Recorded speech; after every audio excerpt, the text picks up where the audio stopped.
FIA പ്രധാന വേദിയുടെ ഭാഗത്തുള്ള വ്യത്യസ്തമായ കമ്പനികളുടെ മേഖലയിലാണ് നമ്മളുള്ളത്. ഇത് സൗദി അറേബ്യയിലെ അവരുടെ ഏറ്റവും പ്രധാനപ്പെട്ട ബ്രാൻഡുകളാണ്. ഒപ്പം തന്നെ വ്യത്യസ്തമായ കമ്പനികൾ, അതിൽ പ്രത്യേകിച്ചും സൗദി അറേബ്യയുടെ ഭാഗമായിട്ടുള്ള വ്യത്യസ്തമായ കമ്പനികൾ ഇവിടെ നിക്ഷേപകരെ കാത്തുകൊണ്ട് നിൽക്കുകയാണ്. സ്വാഭാവികമായിട്ടും സൗദി അറേബ്യ തുറന്നു നൽകുന്ന നിക്ഷേപാവസരം എന്ന് പറയുന്നത് അത് അതുല്യമാണ്. പ്രത്യേകിച്ച് സ്പോർട്സ് മേഖലയിൽ, നിർമ്മാണ മേഖലയിൽ എന്നിങ്ങനെ വൈവിധ്യമാർന്ന മേഖലകളിൽ നിക്ഷേപാവസരം നിലനിൽക്കുന്നുണ്ട്. ഇവിടെ എത്തുന്ന ആളുകൾക്ക് അവർക്ക് വേണ്ട സൗകര്യങ്ങളെല്ലാം എത്തിച്ചു നൽകുന്നതിലും ഒപ്പം തന്നെ അവർക്ക് വേണ്ട നിയമസഹായങ്ങൾ പൂർത്തീകരിക്കുന്നതിലും മുൻനിരയിൽ നിൽക്കുന്ന സൗദി അറേബ്യയിലെ കമ്പനിയാണ് അറേബ്യൻ ആക്സസ്. അതിൻ്റെ മേധാവിയാണ് ജോഹർ മാളിയക്കർ നമ്മോടൊപ്പം ഇപ്പോൾ ചേരുന്നത്.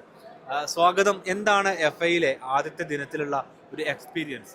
ഇവിടെ വന്നപ്പോൾ വളരെയധികം സന്തോഷമുണ്ട്. കാരണം ഒരുപാട് എക്സ്പീരിയൻസ് ചെയ്യാൻ പറ്റുന്നുണ്ട്. ഫസ്റ്റ് ഓഫ് ഓൾ ഇവിടെ ഒരുപാട് എക്സ്പീരിയൻസ് ചെയ്യുന്നുണ്ട്. ഒരുപാട് വലിയ വലിയ കമ്പനികളും അവരുടെ പ്രൊജക്റ്റുകളും, പിന്നെ എസ്പെഷ്യലി കോൺട്രാക്ടിങ്, ടൂറിസം, എല്ലാ മേഖലയിലേക്കുള്ള ഒരുപാട് പ്രൊജക്റ്റുകളും അതിനോടനുബന്ധിച്ചുള്ള കുറേ ബൂത്തുകളും കാര്യങ്ങളും ഇവിടെ നിലനിൽക്കുന്നുണ്ട്. അപ്പോൾ നമുക്ക് എങ്ങനെ ഒരു പ്രൊജക്റ്റിലേക്ക് എത്ര പെട്ടെന്ന് മാക്സിമം എത്തിപ്പെടാൻ പറ്റും എന്നതിനെ കുറിച്ചുള്ളൊക്കെ ഒരു വ്യക്തമായ ധാരണ നമുക്ക് ഇവിടെ നിന്ന് കിട്ടുന്നുണ്ട്.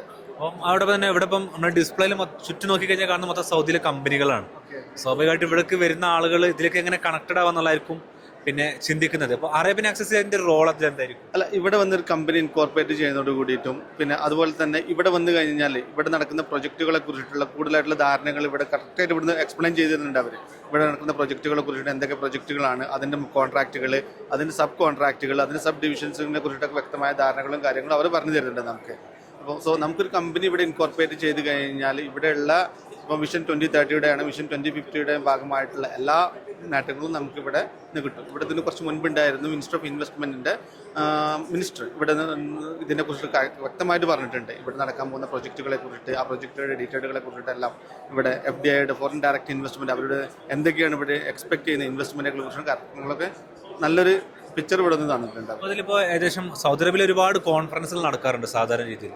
ഇപ്പോൾ 8000-ഓളം പ്രതിനിധികൾ എന്ന് പറയുന്നത് അതിൽ സിംഹഭാഗം, ഭൂരിഭാഗവും ഇൻവെസ്റ്റേഴ്സാണ് ഇതിൻ്റെ ഈ ഒരു സമ്മേളനത്തിൻ്റെ പ്രത്യേകത.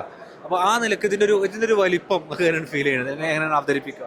നമുക്ക് ഇമാജിൻ ചെയ്യാൻ പോലും പറ്റുന്നില്ല സത്യത്തിൽ. അത്രയും വലിയ പ്രൊജക്റ്റുകൾ, അത്രയും വലിയ ആളുകളാണ് ഇവിടെ വന്നിരിക്കുന്നത്. പല രാജ്യങ്ങളിലായിട്ടുള്ള ഇപ്പോൾ എന്താ പറയുക,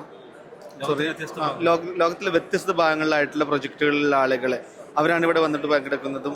പിന്നെ അതുപോലെ തന്നെ വേൾഡ് ഹെൽത്തിൻ്റെ ആളുകളുണ്ട്, മിനിസ്റ്റർ ഓഫ് ഇൻവെസ്റ്റ്മെൻറ്റിൻ്റെ ആളുകളുണ്ട്. പല രാജ്യങ്ങളിലെയും അവരുടെ ഇൻവെസ്റ്റേഴ്സും കാര്യങ്ങളും മിനിസ്റ്റർ മാനുവരാണ് ഇവിടെ പങ്കെടുക്കുന്നത്. അപ്പോൾ എന്താണ് ഇവിടുന്ന് ഇപ്പം ഇനി മടങ്ങി പോകുമ്പോൾ സ്വാഭാവികമായിട്ടും അറേബ്യൻ ആക്സസിൻ്റെ ഉള്ളിൽ കുറേ ചിന്ത ഉണ്ടാവും. എന്തായിരിക്കും ഇനി അറേബ്യൻ ആക്സസ് എന്നാണ് നിങ്ങൾ കരുതുന്നത്? ഇവിടെ നടക്കുന്ന പുതിയ പുതിയ പ്രൊജക്റ്റുകളിലേക്ക് എങ്ങനെ ആളുകൾക്ക് എക്സ്പ്ലെയിൻ ചെയ്ത് കൊടുക്കാം, ഇവിടുത്തെ പ്രൊജക്റ്റുകളെ കുറിച്ചിട്ട് അത് നമ്മൾ കറക്റ്റായിട്ട് വ്യക്തമായിട്ട് എക്സ്പ്ലെയിൻ ചെയ്ത് കൊടുക്കാനുള്ള ഒരു ഇത് നമുക്ക് കിട്ടുന്നുണ്ട്. Thank you very much. ഏതായിരുന്നാലും ഇങ്ങനെ വ്യത്യസ്തമായ മേഖലയിലുള്ള പ്രാതിനിധ്യം സൗദി അറേബ്യയിൽ നടക്കുന്ന ഈ ഫ്യൂച്ചർ ഇൻവെസ്റ്റ്മെൻറ്റ് ഇനീഷ്യേറ്റീവിലുണ്ട്. വരും മണിക്കൂറുകളിലും പുതിയ അപ്ഡേറ്റുമായി നമ്മളുണ്ടാകും.